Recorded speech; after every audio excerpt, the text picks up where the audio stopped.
E hoje a gente até brinca que Serquilho é a capital brasileira do American Barbecue porque a gente criou o mercado que não existia. Por quê? Porque não tinha ninguém que conseguisse fornecer equipamento para as pessoas.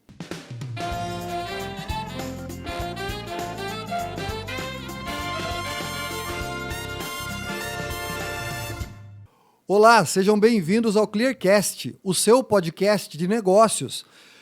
Hoje, com o nosso episódio número 8, eu vou entrevistar um cientista da computação. Ele é formado na Universidade Federal de São Carlos, porém o business dele é totalmente outro. O cara mexe com churrasco, é CEO de uma das maiores empresas do Brasil, inclusive exportam para os Estados Unidos alguns produtos, líder de mercado isolado na produção de pit smokers no mercado nacional, conhecido em diversas frentes desse business de churrasco. O cara conhece todas as estrelas desse mundo do churrasco, tá em todos os eventos aí por fora, Bárbaros, Churrascada. Estou aqui hoje com o Felipe Santos, CEO da Arte1000. Seja bem-vindo, Felipe. Valeu, Luciano. Muito obrigado. Vamos contar aí para o pessoal como que o nosso churrasco de domingo se tornou um grande business nesse país hoje. Exatamente. Ótimo tema pro podcast, hein? Pro nosso vídeo lá. Como o churrasco de domingo pode se tornar um ótimo business, né? O meu business é o meu churrasco de domingo. Tem uma coisa que a gente brinca, eu trabalho e não faço churrasco. É uma brincadeira que tem no meio dos churrasqueiros profissionais. Porque hoje realmente o churrasco se transformou num negócio. Sim, é um negócio muito grande, né? Muito grande. Principalmente depois do advento da internet, do Instagram. Aí, o churrasco é um negócio muito instagramável, né? Eu gosto muito de churrasco, inclusive pré-internet, pré-tirar foto das coisas. Eu tenho uma churrasqueira em casa, que não é uma churrasqueira da Arte1000. Acho que vocês não faziam churrasqueira ainda quando eu tenho uma Charbroil em casa. Então eu gosto de também grelhar ela no fogo alto ali, carne mal passada. Gosto há bastante tempo já disso aí. Tenho minhas facas de aço damasco. Tenho toda a minha parada de afiação lá, sabe? Afiar no strap de couro, diamantado. Você manja, então. Eu gosto dessas coisas, cara. E a pandemia ajudou, né? A pandemia criou um monte de churrasqueiros de Instagram que não tinham o que fazer durante a pandemia. Exatamente. Não existiam eventos. Uhum. Criou influencers e tem muita gente boa hoje fazendo bastante coisa legal. Tem, né? Tem muita gente que começou agora e tá bombando, né? Bombando. O próprio Sakata é um cara que é um pouquinho ali antes da pandemia. O Sakata vem antes já. O Sakata tem um trabalho já de um bom tempo. Uhum. Ele sofreu mais na pandemia porque o Sakata tinha muito evento, fazia muita coisa aqui por perto, mas ele se reinventou, passou pela pandemia. Hoje ele também é um empresário, tem um restaurante lá dentro da Cocer que vai muito bem, faz muita coisa legal. Eu adoro a comida do Sakata. Continua fazendo evento. O Sakata é ótimo. O Sakata é parceiro nosso. Jogador de tênis também, né? Não tão bom assim, mas... Desculpa, Sakata, desculpa. Esses dias eu falei, você parou, Sakata, de jogar? Eu queria jogar com ele, mas não deu, não. Então, a Arte1000 é uma empresa com alguns anos de mercado já, né? A gente já tem 29 anos de mercado. Já está para quase 30 anos de mercado. Anos. Seu Wilson é o fundador. Fundador, pai do Felipe, seu Wilson Santos. Corredor, né? Corredor nas horas vagas, não corre mais. Ele já não deixa, mas correu por muito tempo. Correu durante muito tempo. Ele fundou a empresa lá 30 anos atrás. Vocês não faziam parrilhas, pit smokers e tudo isso, esses produtos pelos quais a Arte1000 hoje tem essa abrangência nacional. Eu acho que possivelmente, os outros produtos já deveriam ter abrangência nacional, né? Sim, porém, não eram conhecidos do grande público de varejo, esse é exatamente internet, o ponto da Instagram virada. e tal, né? Mas vocês já tinham outros produtos muito difundidos no mercado, né? A gente começou em 94, fazendo grelha, gaveta de churrasqueira, espeto, suporte. E a gente cresceu muito com o grill giratório. Uhum. que é aquele aparelho de metal que você coloca dentro da churrasqueira e gira os Ele espetos. fica girando o espeto. Só que a gente tinha só o B2B. A gente não vendia no varejo. Entendi. Então, por mais que a gente fizesse alguma coisa de marketing, a gente tinha sempre o nosso revendedor na nossa frente. Certo. A gente já vendia para o Brasil inteiro, o Leroy Merlin. Desde que a Leroy veio para o Brasil, a gente vende em todas as 40 e poucas lojas da Leroy. Uhum. Só que, como você disse, corretamente, a gente não era conhecido do público. Quando a gente criou a linha dos Pit Smokers em 2020, janeiro de 2020, a gente mudou essa estratégia. A gente passou a contratar influenciadores e a vender diretamente. E foi aí, a partir dali, de 20 de janeiro de 2020, que a gente passou a ser conhecido do grande público por conta de mudar a chave para o varejo e trazer gente falando de produto nosso. E como que foi essa ideia aí? Quem que teve essa sacada primeiro? Tipo, foi uma coisa, tipo, porque eu também venho de uma empresa de sucessão, né? Assim como você, hoje você está à frente da empresa, do seu pai e tal. Seu Wilson possivelmente trabalha lá ainda, né? Ele não tem função, a gente tem brinca que ele é o óleo da engrenagem. Ele põe o pingo óleo em todos os cantos para que tudo rode bem, mas ele não tem nenhuma função específica, mas ele fica lá. Então, muitas vezes, quando a gente está lá atrás, em algum momento, algumas ideias inovadoras às vezes são travadas por conta de alguns pontos, padrões já pré-definidos durante muito tempo, né? Esse negócio da churrasqueira, do Pit Smoker principalmente, eu vi uns vídeos no Instagram do seu pai e tal, ele todo criando os projetos lá. Ó, a gente tá fazendo isso, começou a soldar aqui e tal. Ele fez Ele gravou um documentário. Como se fosse um documentário, no Instagram exatamente. dele lá. Isso, a parte do Pit Smoker, possivelmente, eu não sei se naquela época você já estava à frente da empresa, mas daí isso veio dele trazendo para você, ou você falou assim, viu, pai, vamos fazer o Pit Smoker, e ele falou, viu, vamos. Soldar é comigo mesmo, vou ali soldar uns ferros. Eu tô à frente da empresa desde 2015. Em janeiro de 2015, eu já tocava a parte comercial e já estava mais à frente das decisões, mas em janeiro de 2015 ele se afastou até da gerência, de tudo, e eu, dali para frente, eu comecei a tocar. E nesse momento eu comecei a procurar coisas diferentes para fazer. E foi quando estavam começando os eventos de churrasco. Quando a churrascada fez a primeira churrascada em 2016, 2017. E aí a gente começou a ir nos eventos de churrasco para conhecer o pessoal. E num desses eventos eu conheci o Panhoca. E aí a gente trocou uma ideia, a gente fez alguma coisa junto, mas ele já tinha parceria com uma outra empresa de pit. E demorou para a gente pensar em fazer pit.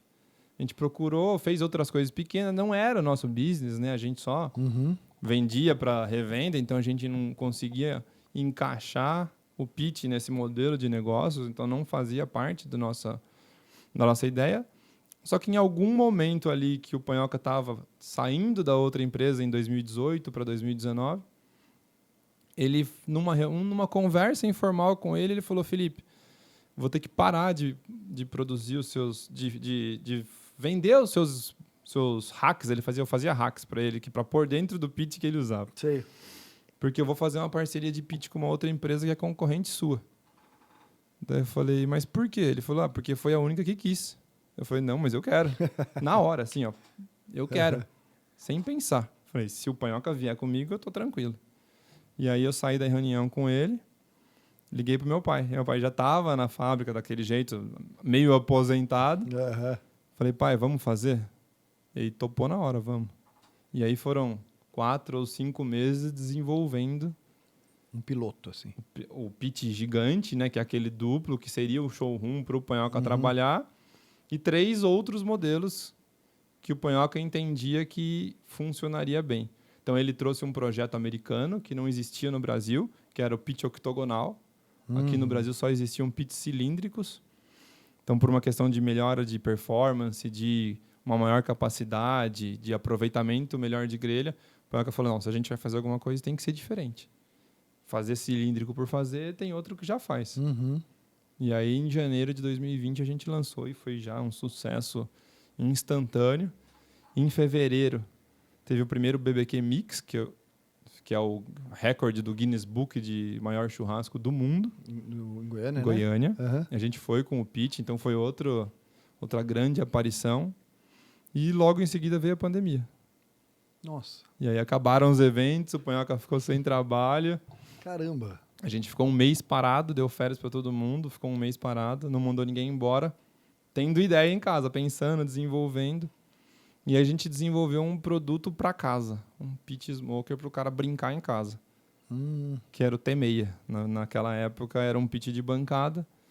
E no meio da pandemia a gente fez uma live lá na fábrica, dia 11 de junho de 2020, para lançar o T6, que era um pit que, por ter a caixa de fogo embaixo, ele também funcionava como churrasqueira.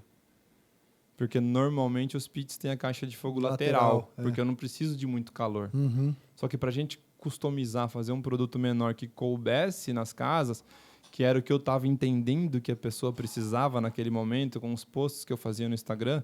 Ah, você não tem um equipamento menor? Preciso de coisa menor. Uhum.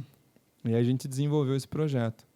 E a gente discutindo, eu, o Panhoca, meu pai, quantos equipamentos a gente ia fazer para lançar naquele preço, daquele dia. E a gente chegou num número de 30. Ah, vamos fazer 30 T6, porque a gente vai lançar e vai vender bem. E a gente vai vender esses 30 T6 por um preço promocional. Eu lembro que era R$ 1.900. Ah, mas por quanto tempo? Enquanto durarem os estoques? Por 3 dias? Eu falei, pô, enquanto durarem os estoques é sacanagem, né? Porque os caras vão achar que eu tô dando um migué. Vendi 3 e parei. Vamos fazer por uma semana? Aí todo mundo topou. Na live, que foi uma sexta-feira depois de Corpus Christi, a gente vendeu 35. Na live? Na live, em 1 hora de live. Caramba, na semana a gente vendeu 120. Ah, porque daí vocês foram vendendo para entregar. Porque eu anunciei que eu ia fazer o preço promocional por uma semana. Ah, por uma semana. Daí Não você não por resolveu falar, viu, acabou, não. Não falei, porque como eu já tinha anunciado que seria por uma semana, a gente só avisou, ó, daqui em diante eu não tenho mais pronta entrega. E aí a gente começou a virar turno, contratar oficina para fazer, e o negócio ficou gigante. E assim, a gente tinha uma projeção de fazer em janeiro 15 pits, 20 pits em fevereiro, e chegar até no máximo em 25. Aquele dia em diante a gente estava fazendo 120, depois 130, e chegou em outubro, fizemos 150 pits num mês. E aí o negócio cresceu e tomou essa proporção toda. Eu vi que vocês têm uma linha de pits Hoje muito ela grande. é gigantesca. É, tem um pit, aquele tipo de produção industrial. Tem o vertical para cozinha de restaurante, que tem menos espaço ainda. Então hoje a gente fornece para todos os pobre ruans do Brasil. Então se você for num pobre rua, você vai ver lá um pit vertical. Tem o pit menorzinho, que é o do Netão, que quando a gente trouxe o Netão para o nosso time, que hoje o Netão é disparado o maior churrasqueiro do Brasil, né? Com mais de 100 açougues do Bom Bife que ele está franqueando. O maior influente de churrasco do Brasil, se não for do mundo, eu acho. É, eu não tenho conhecimento, mas os Estados Unidos já tem muita coisa de churrasco há muito mais tempo, né? Então a gente não pode afirmar do mundo, mas do Brasil... Eu falo de alcance de pessoas em várias mídias. Talvez, ele tem YouTube, ele tem Isso, Instagram. a gente tem muitos influencers brasileiros que são dos maiores do mundo, né? Na época, lá atrás já... O Instagram do Marcos Mion já foi um dos mais influentes do mundo. Rafinha Bastos também. Rafinha Bastos já foi mais influente do mundo. O Whindersson Nunes no YouTube. Depois Carlinhos Maia já foi o mais views de stories do mundo. Ele já teve. A gente tem influencers muito grandes. Lá da Twitch, né? O Casemiro. Ele bateu todos os recordes. Isso, bateu todos os recordes. É primeiro o canal do Instagram a transmitir Fórmula 1, a transmitir... Futebol. Canal do Instagram não, da internet. A transmitir o final da Copa do Mundo. Então a gente tem hoje no Brasil um alcance muito grande de influência digital. E eu chego a afirmar, sem muito dado, que o Netão possivelmente seja o maior influencer de churrasco do mundo. Faz porque sentido. ele tem um alcance... O YouTube dele é bombado, o Instagram dele é bombado, ele deve ter LinkedIn bombado, ele E deve agora ter tem as Facebook lojas bombado. físicas espalhadas pelo Brasil inteiro. E Sim. onde ele vai, vira um absurdo de gente atrás dele. Ele fez lançamento de Dodge Ram. Ele foi o cara que Ele tirou... leva Dodge Ram em todas as inaugurações. Acho que por isso que ele fez o lançamento da Dodge Ram, né? Fez a ele parceria lá. Já tinha lá e tal. E ele foi lá e fez o lançamento. Ele que tirou a cobertura lá, o coberto da Dodge Ram na hora de lançar. a nova aí ano passado, e ele deve ter uma parceria muito forte com a Dodge Ram, que eu não sei se ele vai com uma Dodge Ram daqui para Manaus, né? Deve pegar uma Possivelmente lá, né? deve pegar uma lá de alguém lá. É, E o cara é bombado, né? bombado. Além do Netão, você conhece praticamente todos os assadores do Brasil. Devo conhecer quase todos. Assim, pelo menos os mais de renome. importantes, eu já tive algum tipo de contato. Netão... Panhoca fala aí, é parceiro Panhoca eu acho que é nosso. referência no barbecue. Eu já conheço o Panhoca da internet assim há bastante tempo, já que eu via umas incursões que ele fazia para conhecer American Barbecue lá nos Estados Na verdade, ele Unidos. participa. Panhoca ele e o Adriano Pedro são os dois únicos brasileiros que são competidores numa equipe de churrasco americana. Porque nos Estados Unidos tem torneios de churrasco, campeonatos de churrasco. E principalmente de American Barbecue. Tem também de churrasco tradicional, mas os grandes campeonatos são ali no sul dos Estados Unidos, são 4. E o de Memphis, o Panhoca participa numa equipe americana. Que legal. E aí ele aproveita quando ele vai para lá, acho que já foi 3 vezes, para fazer o giro. Eu vi, eu acompanhei quando ele foi. Ele grava, ele mostra, ele faz review. É muito bacana. Ele foi nos restaurantes lá que era impressionante o pit smoker que os caras tinham. Era tipo um quarto que ele entrava assim, abriam umas prateleiras assim como no se fosse chão, assim. uma casa só de pit. Só de pit. Tem uma história muito bacana que ele foi num restaurante centenário. E o pit era como se fosse um forno de cerâmica, sabe? Uhum. Que fica aceso o tempo inteiro. Não desliga nunca. Eu Sempre. acho que foi isso que eu vi, que é como se fosse um freezer, assim, que o cara na abria. verdade, são muito parecidos todos esses mais antigos. Eles tá. fazem de tijolo, como se fosse esse fornão gigante. Uhum. E esse especificamente, o cara falou que nunca desliga, todo dia. Porque como ele começa a ser... desliga. Nunca é lenha, né? Não Uhum. tem... Nunca. Eu nunca apago. Aí Faz o Panhoca quanto perguntou pra ele, por que você nunca apaga? Ele falou, não sei, meu pai não apagava, meu avô não apagava, meu bisavô não apagava, vai que eu apago e dá errado. Nunca apagou. Tipo, eles acenderam lá 100 anos atrás. Alimenta, vai de noite embora, bota a lenha, entra alguém de madrugada pra fazer a defumação, continua acendendo, defuma o dia inteiro, trabalha 7 dias por semana, nunca apaga. Que loucura, né? O Panhoca é um personagem, O né, Panhoca é um cara? personagem. O Panhoca vem do marketing, né? O Panhoca era gerente de agência de marketing, aí em algum momento ele estressou e virou um churrasqueiro e é muito estudioso. O Panhoca é muito técnico, então ele virou um super professor. Assim, o Panhoca viaja o Brasil dando curso. É, né? E é muito bacana. Esses dias eu tava conversando com um cara lá no tênis. Você conhece o Léo? O cara que ficou em segundo no ranking lá? Acho que não. Não conhece ele? Ele era o chefe do Panhoca, na agência em São Paulo. Daí, num dia que a gente foi no churrasco lá no TUM, eu comentei com ele, falei, pô, joguei tênis ontem dupla com o Léo lá, né? Daí a gente tava trocando ideia e ele falou que te conhece, lá da agência, acho que é uma Rockstar, alguma coisa assim. Ele falou, o Léo? Eu falei, ele tá morando em Boituva. Ele falou, mora em Boituva? Mora, pô. Traz ele no churrasco que vai ter aqui e tal. O Panhoca ia fazer o churrasco de final de ano, Ele né? ia fazer o churrasco lá. Fala pra ele vir e tal. Não foi. Eu conversei com ele no dia do churrasco, numa quinta-feira, e vocês iam fazer o Art Mill Experience no sábado. No fim de semana. E ele tava lá na quinta. Tava lá. Daí ele falou assim, fala pra ele amanhã lá, cara. Fala pra ele ir sábado lá, que eu vou estar lá, eu quero falar com o Léo, ele não sei o quê.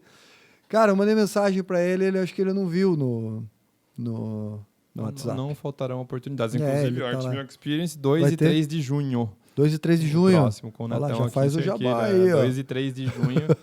O ano passado a gente fez 2 e foi sucesso absoluto. Foi, né? Um em junho e o outro em outubro.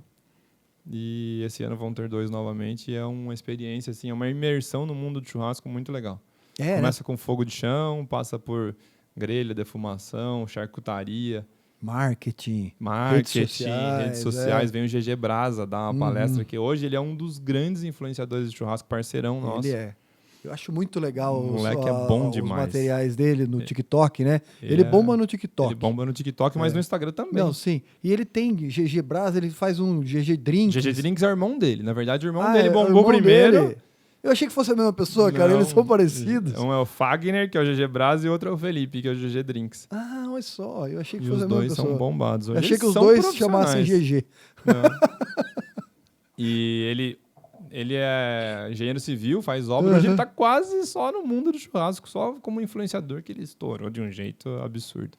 E ele é um parceirão nosso, tá sempre aí com a gente. E ele acho que foi um cara que ele criou um método de criar conteúdo no Instagram, de fazer essa parada narrada, né? Ele falar, inventou esse jeito. Ele começa de né? trás pra frente, se você reparar. Isso, Ele mostra o negócio pronto e faz uma volta e Isso, e daí narra. vira um loop, né? Isso. Vira um vídeo E infinito. te prende sempre. Você não consegue prende começar sempre, o filme dele e não terminar. Mas eu falo de falar, eu vou apresentar pra vocês uma coisa que... E desse jeito, dessa narração bem animada e tal... Que E ele vem no eu acho Experience que sempre também. Ele vem. Eu acho muito, muito legal esse jeito dele. Influência digital é um dos canais de tração que eu mais gosto de utilizar e de falar sobre nas minhas redes sociais, nas mentorias que eu faço com empreendedores. Eu gosto muito de indicar a influência digital para a atração dos negócios deles, porque é um método de adquirir cliente, de você colocar um alcance dentro das suas redes muito legal. Porém, é muito arriscado, porque tem gente que não tem muito alcance e não tem muita influência, que, no meu entendimento, é o mais importante para você capitalizar dentro do seu produto ou do seu negócio. Não é só você falar, eu vou colocar um alcance. O cara tem 1 milhão de seguidores, eu vou colocar lá... mas às vezes os seguidores nem são tão influenciados pelo que a pessoa fala, né? Mas hoje você já consegue medir um pouco disso, né? Consegue. Porém, tem gente que não sabe e às vezes acaba gastando uma grana que, às vezes, se você colocasse em tráfego pago, seria mais melhor. bem investido. É verdade. Eu acho que hoje, eu já estudei muito sobre influenciadores, sobre Instagram. A gente está vivendo um momento de penumbra. A gente não sabe para onde vai. E eu te explico por quê. Há 2 anos atrás, o Instagram vendia muito. Então, essas pessoas faziam com que a gente vendesse muito nas fotos, em carrosséis, em manuais. Quando o TikTok veio com os vídeos, o vídeo ele te dá um alcance maior, mas ele vende muito menos. A pessoa que assiste um vídeo, ela não está ali para comprar nada. E o Instagram foi na mesma onda do TikTok, porque estava perdendo o público. Então, hoje, se você pega o pessoal que fica no Instagram vendo o vídeo, esse cara não para ler ou para comprar. Quando eu posto um vídeo e o vídeo tem um alcance gigantesco, ele bomba, ele tem lá 20 curtidas que a pessoa parou para comentar alguma coisa, mas eu não vendo nada com o vídeo. Mas eu coloco a minha marca em evidência. Você está na mente deles. Então, eu tenho que... hoje tentar entender melhor como eu vou vender para esses caras. Mas não é mais com o Instagram. Então a gente tem que fazer uma mistura e aí ninguém sabe ainda como isso vai funcionar bem. Hoje um funil que está bem difundido não é o funil de você tentar vender diretamente no Instagram, mas você entrar na mente das pessoas e fazer com que ela tenha um CTA, né, uma ação que ela encaminhe alguma coisa para você, inicie alguma conversa com você, seja através de uma isca, algum brinde, alguma coisa assim, ou simplesmente um promocional, ou ver um vídeo de uma receita, onde você utiliza a automação. E depois eu tenho que pescar ela de algum jeito. Depois ela vai entrar no seu funil, né? Ela vai entrar no topo do funil e daí depois ela vai passando pelas etapas. Você vai filtrando. Então, um funil muito interessante que eu acho é de criar um post onde você vai pedir para a pessoa comentar tal palavra, ela vai comentar tal palavra para receber alguma coisa que ela vai receber no direct dela. Seja um vídeo de uma receita, seja um cupom promocional, ou um brinde, ou um e-book de alguma... sobre, por exemplo, churrasco American Barbecue. E daí ela vai receber esse e-book no direct. Só que para receber esse e-book, a partir do momento que você, por exemplo, comenta lá, Pit Smoker, no direct, no comentário. No vídeo. Pit Smoker, comentou lá no post, a automação já se inicia no direct. Daí vai, olá, tudo bem? É legal que a automação tem até os delays de como uma pessoa estivesse digitando. Ele escreve, olá, espera um pouquinho, tudo bem? Antes de te enviar o PDF, eu gostaria de alguns dados, pode ser? Daí vem para você. Sim e não. Daí você clica lá, sim ou não. tudo bem. Ou até alguma coisa, claro, uma coisa mais informal, você digita lá, claro. Daí ele volta lá. Poderia quer receber seu PDF como? Por e-mail ou por WhatsApp? Ah, quero receber por e-mail. Então informa seu e-mail para mim, por favor. Pode nos passar seu WhatsApp também? Pode, você digita lá. Daí ele fala, tá lá no seu WhatsApp já. Daí você recebeu. A partir do momento que você deu os dados para ele, você pode filtrar ele, inclusive através de um formulário no Google. Tipo, tem gente que já faz isso aí perguntando, às vezes, renda da pessoa, o quanto que você gosta de churrasco e tal, para dar aquela filtrada nele. Daí, dependendo do que a pessoa respondeu ali, você encaminha, às vezes, para um webinário, ou para um curso, ou para um vendedor seu como um lead qualificado. Sim, entendeu? Para ele entrar em contato. É uma nova fase, né? Daí é no 1 a 1, né? A pessoa vai entrar em contato e fala, oi, recebi seu contato. Tanto que eu sempre troco ideia com o GG pensando nessas coisas, porque o alcance dele é imenso. Uhum. Eu falo, GG, a gente tem que pensar agora como fazer essa galera comprar, que é o desafio. Antes você vendia muito no Instagram. Eu vendi muito no Instagram. Porque antes as pessoas compravam. Colocava lá um post com aquele pontozinho do produto que levava para o site. O cara entrava lá e comprava. Hoje ele não está muito atento. Não tá para comprar no Instagram mais. Eu acho que algumas coisas até compram. Algumas coisas ali. Mas eu acho que produtos de baixo valor agregado. Então, passa por exemplo, na frente dele um link patrocinado diferente, ele vai lá, olha e acaba comprando. Às vezes até coisas curiosas. Assim, coisas da Shopee, da Shein. Shein é o que mais bomba. Então, hoje você tem alguns Instagrams que antes eles faziam curiosidades só, como SMS indelicado, até receitas fitness. Eles ficam colocando achadinhos da Shopee. Então o cara coloca lá um videozinho bem cativante de uma pessoa cortando cebola, e coloca lá um negócio bem rápido e um mixer e tal, e coloca lá, a pessoa fica, nossa, quero comprar isso aí. Ele vai entrar lá no link, ele fala, entra por esse link que está na minha bio lá, e daí ela trabalha como afiliada da Shopee. Daí entrou lá, porque ela vai ganhar uma porcentagemzinha, né? Entra, custa R$25. Custa R$15. Recebe em 3 dias o negócio. Eu acho que esse produto está sendo comprado. Agora, um produto, às vezes, de um valor agregado maior, o cara nem olha. Ele acaba ficando distraído ali. O legal é que, assim como o marketing para vender ele funciona, o marketing para reconhecimento de marca funciona. Funciona muito. Então, você está o tempo inteiro na mídia. Eu acabo utilizando muito rede social, e eu vejo, outro dia eu estava vendo o Maurício Meirelles com aquele outro cara que era o impostor. Eu falei, cara, Daniel Zuckerman, eu falei, ele tá com o boné da Arte Mil, cara. Tava, a gente fez uma gravação com eles. Eles têm um programa que chama Varanda Gourmet. Que ele quando eles voltaram a gravar, no meio da pandemia, o Daniel Zuckerman, não sei por que, começou a seguir a gente no Instagram, e eu mandei um direct pra ele. Daniel, obrigado, tal, não sei o quê. E aí, vamos fazer alguma coisa? Ele falou, pô, Felipe, eu tô com um programa aqui que eu tô relançando com o Maurício Meirelles, que se chama Varanda Gourmet. E a gente grava aqui no meu apartamento. Você não tem nenhuma churrasqueira, nenhum pit pra trazer aqui pra gente gravar? E a gente foi. Eu e o Panhoca, numa gravação com os dois. E o Panhoca foi chefe, o Maurício Meirelles também vem do marketing. E o Panhoca tinha sido chefe do Maurício Meirelles na agência. Curiosidade. Super curioso. E a gente gravou 3 episódios do programa Varanda Gourmet, servindo churrasco para eles, fazendo brincadeira, passando trote em churrasqueiro. Então, se você caçar lá atrás, tem 3 gravações. São 3 gravações. E eu deixei o T6 lá. O Daniel fez várias brincadeiras, depois ele mudou para uma casa e faz tempo que eu não falo com ele. Mas foi legal, bem bacana. Cara. Eu olhei e falei, cara, ele tá com o boné da Arte Mil, cara. Os caras um bonezinho branco com escrito Arte Mil em preto, parecido com esse aqui. A propósito, obrigado. Esse aqui eu ganhei um bonezinho da Arte Mil. Obrigado, viu, Felipe? Tamo junto. Muito bacana. Você folgado. Já vou aproveitar e falar que além do boné, depois eu quero uma camiseta. Obrigadão, viu? Imagina.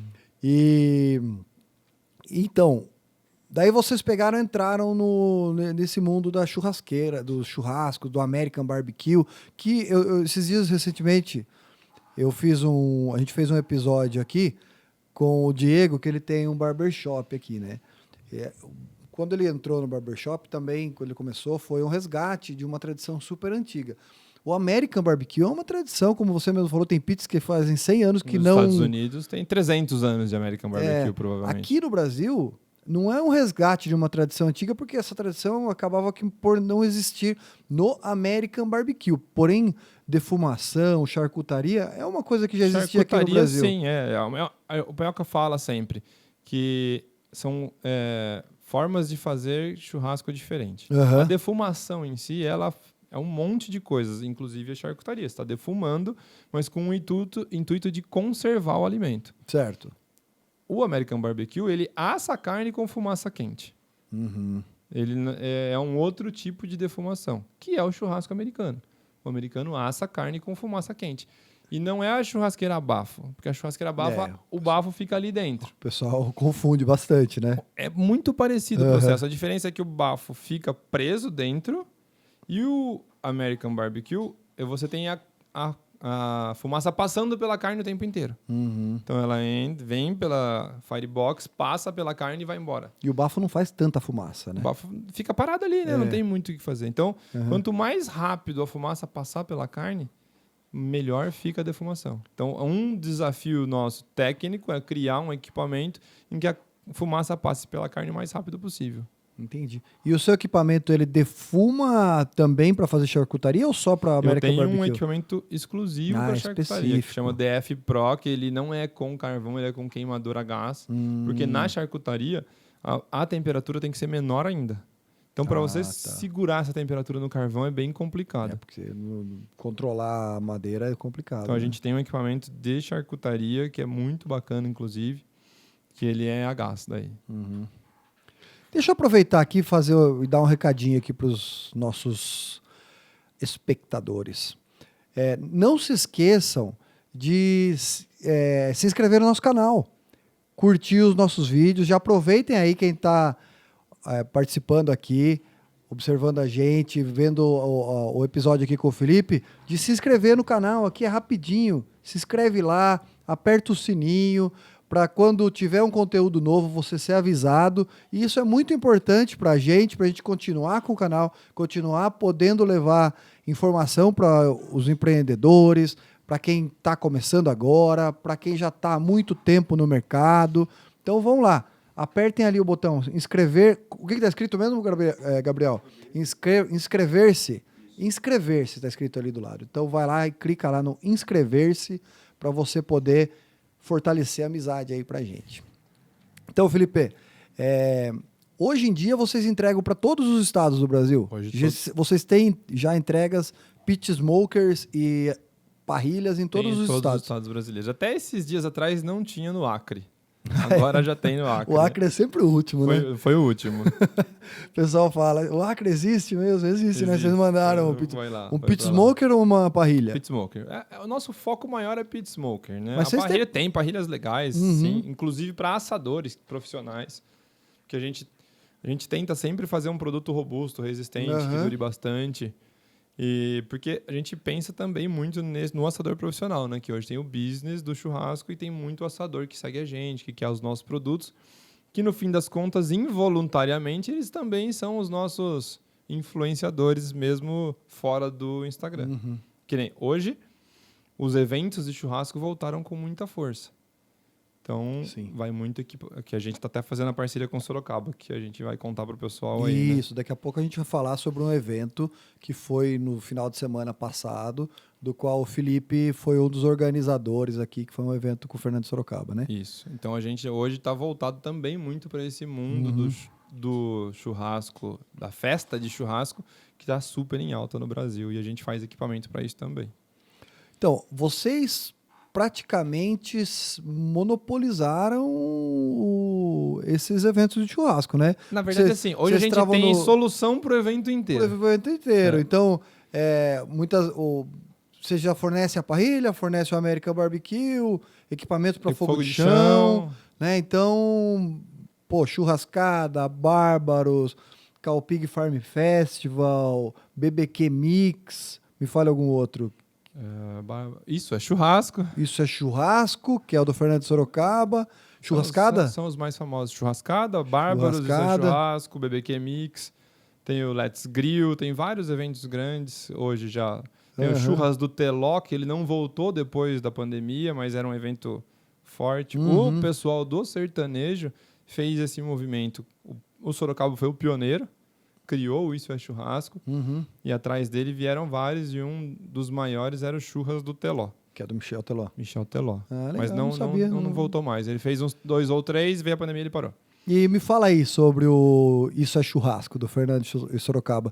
Ele criou uma versão nova, né? Isso é Churrasco On Fire. E você e o Kiko, que é um empresário aqui da região também, que todo mundo conhece, foram os primeiros a executar esse evento. Essa label do Fernando de Sorocaba, que é um evento diferenciado, um evento mais longo, que tem comida, um tratamento diferente. Eu vi um destaque dos stories dele lá, falando, inclusive, sobre o serviço diferenciado que ele oferece nesse evento, principalmente no Camarote On Fire, né?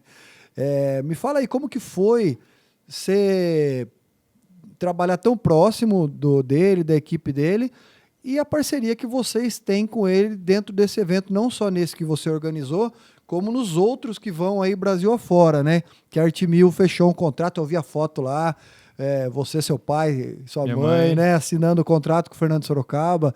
Experiência incrível, bacana, né, cara? Né? Muito legal. Vocês foram lá ou eles foram na Artmil? Eles vieram primeiro na Artmil, só o Sorocaba, e depois, para assinar o contrato, a gente foi no escritório deles lá em São Paulo. Que legal, como é que foi? Eu conhecia já muita gente que estava no meio dos churrasqueiros do Isso é Churrasco. Sorocaba criou esse evento em 2019, fez 3 ou 4, veio a pandemia.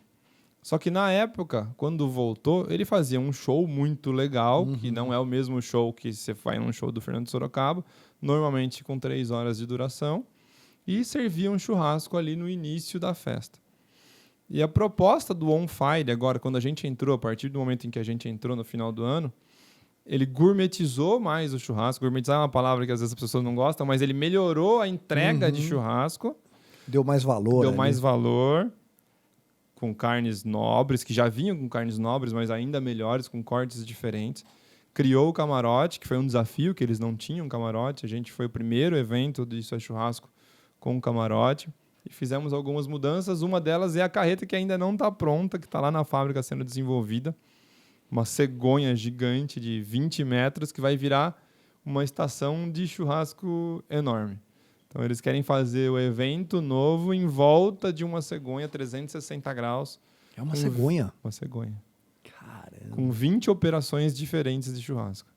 Em cima do caminhão. Em cima do caminhão, com um palco em cima do caminhão. Eles vão cantar em cima. Vão cantar em cima. Caramba, isso vai ser sensacional, velho. Você vai gostar de ver, Gabriel? O Gabriel não gosta quase de sertanejo, né?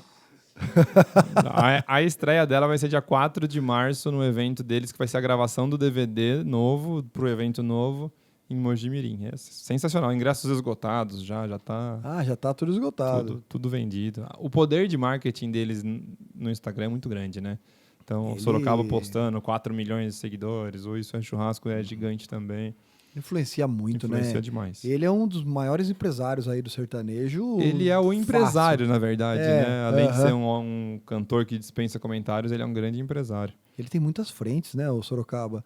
Além de ele ser um grande empresário, músico muito bom, compositor, cantor, ele é um dos maiores compositores do Brasil. Ele deve tem ser o Aras também, ele toca o Aras, né? O cara, ele é muitas frentes, multifacetas mesmo, né? E um cara extremamente focado. O que é, Gabriel? Ele é o empresário, né? Primeira reunião que a gente fez com ele me impressionou demais com o foco. Tem que fazer isso, vamos fazer assim, já liga, já resolve, já chama, já faz. Não é aquele cara que sonha e depois a gente vê como a gente faz, não. Tem sempre gente junto, a equipe dele é sensacional, inclusive. Tenho que agradecer os meninos que vieram da produção, assim, são todos muito competentes e, tá aqui, resolve, vamos fazer, é assim, então faz. Não deixa nada para trás, é um cara que me surpreendeu muito positivamente nesse aspecto. E o teclado do Fernandinho? Como é que vai ser? Pode falar já pro povo? Pode falar. Pode falar, conta aí. Como que vai ser? Diz que no meio do show O Fernando soltou, o Sorocaba soltou lá Soltou um que... spoiler que o teclado ia ser uma novidade. Como que vai ser esse teclado que a A Art gente- Mill a tá gente tá fabricando fazendo para ele? Um mock-up de um pitch Aham. pra colocar em cima do palco. Ele faz churrasco em cima do palco também. Ele Faz, né? tinha lá um Eu pitch em vi cima lá, do ele palco. fez Uma picanha, se eu não me engano. Depois o carreteiro Ele virou um embaixo. carreteiro, O não carreteiro virou? faz embaixo. Ah, fez embaixo o carreteiro. É o Fofo que fez, inclusive, que é o cara que cuida do churrasco, que é um grande amigo nosso. Uhum. Mas o pitch ficou em cima também. O pessoal leva, assa a carne, o pessoal de cima do palco come. É maravilhoso, assim, um evento super legal. É, né? E aí o Fernandinho quer que a gente faça um pitch para ele colocar o teclado dele dentro do pitch, para ele tocar as músicas saindo fumaça no pitch. Nossa, certeza que vai sair Vai. aqueles rojãozinhos assim, né? Luz e fumaça. Aham. E o menino tava desenhando hoje, ainda nem mandei para ele aprovar. E escrito Art Mill lá. Sim. Com certeza, Com né? certeza. Isso é um marketing que valor, não tem preço, né? cara? Impressionante, né? Não tem preço. É muito legal. Com eles dá para fazer muita ação, né? E eles estão super engajados na parceria, isso que é o mais legal. Às vezes você contrata alguém grande do tamanho deles para fazer alguma ação, ele faz porque tem que fazer, porque foi pago, e acaba que você nem tenha o resultado bom. Mas no caso deles, não. Eles estão realmente abraçados no projeto e fazem muito mais do que está combinado por conta desse profissionalismo, desse carinho deles também pelo negócio. É muito bacana.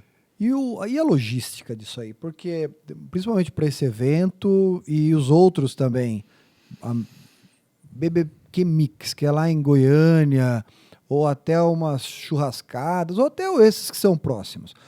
Os Pit Smokers, porque a gente vai lá, tem 30 estações. Até aqui de Boituva, o Calpig Farm Festival, né? Tinha 25, né? Tem alguns que tem aí mais, tal, mas mesmo assim, 25 estações. Tem material e equipamento pra caramba, né? Você fez um no Rio de Janeiro tempo atrás que eu vi. O grande desafio do evento de churrasco são os equipamentos. A logística para levar.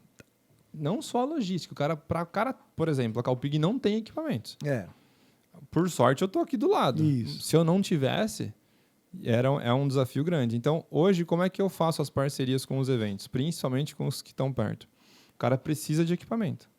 Se ele não conseguir equipamento, vai ter que pagar para alguém levar. Uhum. Então, a minha cota de patrocínio do evento são os equipamentos. São os equipamentos. Então, eu faço a logística. Uhum. Então, a Felipe, você quer patrocinar meu evento? Eu falo, eu quero. Eu entro com os equipamentos, não entro com dinheiro e eu viro o patrocinador master do evento. Uhum. É essa a nossa troca. Então, com alguns eu patrocino o evento inteiro, levo o equipamento para o evento inteiro. Com outros, algumas estações. Tem os assadores do nosso time, que a gente tem um time de assadores hoje. Grande, né? Grande. Porque também os maiores assadores do Brasil hoje... A gente tem grandes assadores também em outros times. Uhum. Gente muito boa. Mas o nosso time é muito competente muito bom, também. né? Muito bom, muito bom. Tenente, Gui Moraes, que é um grande amigo, tem vários restaurantes bons em Itu. A Thalita, que é a goiana, que é charcuteira de primeira linha, uma excelente professora. Panhoca, o Fi Fernandes, que é o dono do Forno, que é um restaurante famosíssimo em São Paulo. Uhum. Sacata, que além de tudo virou um grande amigo. O Netão, o GG é muito parceiro nosso. Então Timão, hein? Timaço. Que é isso? Nos churrascos lá que a gente tá fazendo lá de quinta-feira, lá uma vez por mês, lá tá Inclusive, a gente fez um de American Barbecue, você foi? Fui. Tava o Bitelo, que é um outro parceiro nosso, carioca. Ele que fez. Muito legal, cara.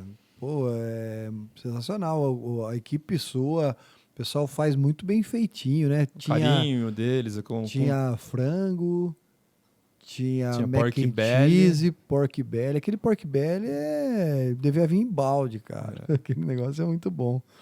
É muito gostoso. O American Barbecue é uma... Eu tô com fome, tá bugando minha boca aqui falando sobre comida. Deve ter trazido uma comida aqui, cara. É um tipo de culinária que ela não é muito difundida ainda. Ainda não. A gente só vai em evento, às vezes come no evento, que nem você vai, às vezes, em Sorocaba. Tem lá o Rei dos Defumados. Em Sorocaba tem uns 3 ou 4. Tem os meninos do Old Truck, que tem uma fazendinha que é muito bacana. Muito legal, cara. Sorocaba tem já uns 3 ou 4. Eu acho que tem o Rei dos Defumados. Tem o Dom Pimenta, que Dom tem uma Pimenta, hamburgueria. Tem Sofis Barbecue. Sofis Barbecue. Sorocaba o de tem. truck. Em Itu tem, lá na base, tem um restaurante maravilhoso. Uhum.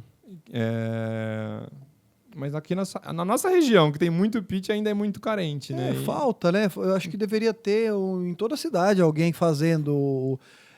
Eu sempre vejo porque assim, ainda não faz parte da cultura do brasileiro o comer churrasco defumado, americano. né? Então pense que se você tiver uma casa só para vender defumado, o cara vai comer uma vez, vai demorar 2 meses, 3 meses para voltar. Então Quem não é igual o gosta, né? costelão, que você vai todo domingo e beleza.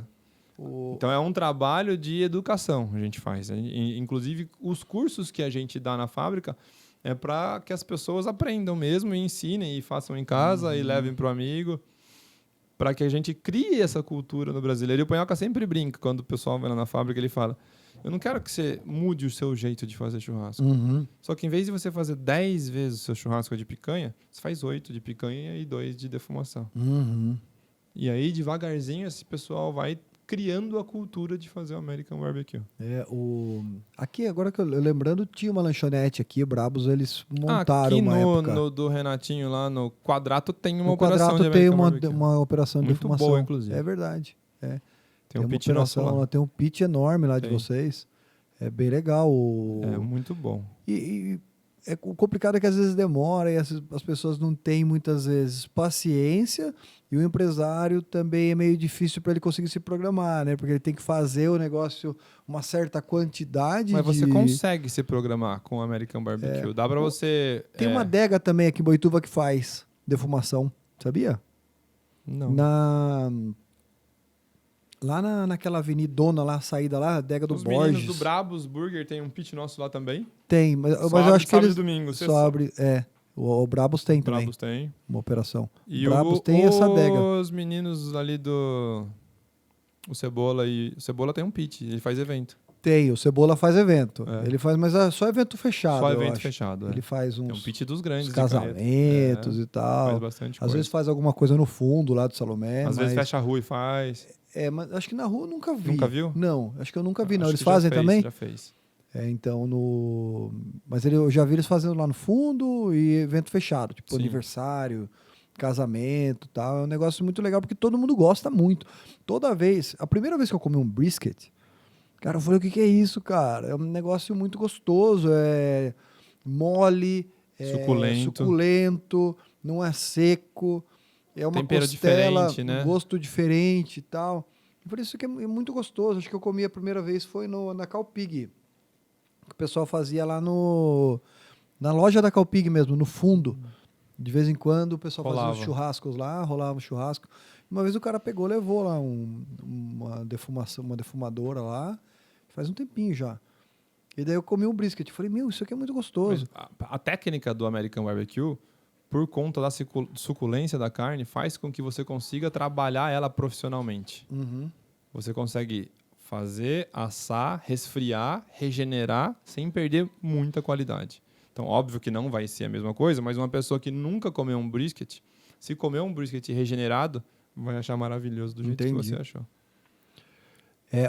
Essa parte de você criar novas oportunidades de negócio, eu acho super interessante, né? Dentro do seu business, que era churrasco, vocês pegaram e introduziram um produto novo que no mercado estava deficiente de produção, né? Tinha uma empresa praticamente que fazia isso no mercado nacional, e vocês pegaram e entraram no mercado meio... Falou: vamos ver o que dá, né? Quando vocês entraram, vocês já tinham meio que certeza que ia dar certo, porque já viram muita deficiência, ou falaram: meu Deus do céu, deu aquele friozinho na barriga na hora de entrar, porque falou: vai ter que ter investimento grande aqui? A gente já tinha a estrutura pronta, né? Então esse era um grande desafio a menos, que era simplesmente pegar o negócio e trazer para a nossa estrutura. Eu sou muito otimista, e com o Panhoca junto, eu não tinha medo de dar errado. Eu só não imaginava que seria do jeito que foi. Tão bom e tão grande. E hoje a gente até brinca que Serquilho é a capital brasileira do American Barbecue, porque a gente criou o mercado que não existia. Por quê? Porque não tinha ninguém que conseguisse fornecer equipamento para as pessoas. Então, A empresa que fazia, ela focava muito mais em equipamento grande para negócio, para evento, e nós fomos os primeiros a focar em equipamento para casa, equipamentos pequenos. Então, hoje a gente vende pitch na Leroy Merlin, que era uma coisa impensável há 3 anos atrás. Quando a gente lançou, em setembro de 2020, o T4, que é o T6 menor, o primeiro pedido na Leroy foram 200 peças para colocar nas 40 lojas. E vende muito. Hoje pegou o jeito. Então, a gente criou esse mercado. Quanto custa esse pitch menor seu? Na Leroy deve custar em torno de uns R$3.000. O mercado que não existia. Então, hoje já vieram outras grandes empresas para esse business de pit smoker. Hoje, quando a gente entrou, eram 3, a gente entrou, foi a 4ª. Hoje deve ter já umas 15 empresas fazendo pitch. É? E empresas com porte grande. Mas ainda não conseguiram chegar na nossa posição de marketing porque falta influenciador, porque falta gente com experiência de American Barbecue, ou até porque o cara não quer se posicionar mesmo nessa briga de Instagram, então o cara vende os pits dele na internet e tá tudo bem. Tá tudo bem, né? Porque é difícil, né? Vocês pegaram todo mundo bom difícil. aí, né? Quem é bom já tá em algum lugar. A verdade é essa. Então, ou vai ficar mais caro para uma empresa nova, ou ele vai ter que criar o seu próprio influenciador, que é uma tarefa mais difícil. É bem mais difícil, né? Você começar do zero aí, colocar alguém para falar sobre esse assunto. Vai custar muito mais caro. É difícil. É difícil você... Porque, sei lá, essa parte de influência parece que é meio sem querer, né? Que a pessoa... Ninguém se torna influente porque ela fala, viu, a partir de agora eu vou ser influencer. Tem muitas pessoas que tentam, mas não influenciam, não adianta. Normalmente não dá certo. Falar, o que eu vou fazer? Ah, tô desempregado, o que eu vou ser? Vou ser influencer. Não existe isso. Existe a pessoa já influenciar, trabalhar com outro mercado, ter influência e naturalmente o mercado vai guiando aquela pessoa a se tornar influencer. E aí ela acaba abandonando o mercado anterior dela. A gente brinca que a pessoa hoje ela quer ser influencer antes de ser relevanter. Ela não tem relevância em nada, mas ela quer virar um influencer. Eu não conhecia esse termo aí. Essa frase é bem legal, né? Porque para você ser um influenciador, você tem que ser relevante naquilo que você já faz. Tem que influenciar, né? Então, e as pessoas não influenciam nada e querem vender. E daí não cobram um valor. O mercado hoje está muito deficiente de pessoas que entendam os modelos de tração no digital, tanto tráfego pago, gerenciamento de mídias sociais, marketing de conteúdo, influência, todos os canais aí que envolvam o digital, e-mail marketing, algumas outras coisas que o pessoal às vezes não tem tanta profundidade, mas a influência é muito fácil de você conhecer alguém que faz esse negócio na internet. Sim. Tipo assim, comecei um negócio de hamburgueria. Você precisa contratar um influencer. Você conhece alguém que fala, minha prima faz do quê? Não, a pessoa nem sabe. Às vezes a menina faz de roupa e tal. Vou pagar um lanche para ela ir lá e comer o lanche na minha lanchonete. Ninguém que segue ela vai querer comer aquele mesmo lanche. Igual tem um monte de menina aí que ela pega, tem 50 mil seguidores, 60 mil seguidores, e ela posta uma foto de biquíni, um monte de homem fica escrevendo, linda, meu Deus, que sonho. Ninguém quer comprar o biquíni que ela tá vestindo. Ninguém compra o biquíni que ela tá vestindo, cara. Se ele estivesse vendendo churrasqueira, era melhor. Talvez era melhor. Tem uns caras em Minas Gerais que fazem isso, sabia?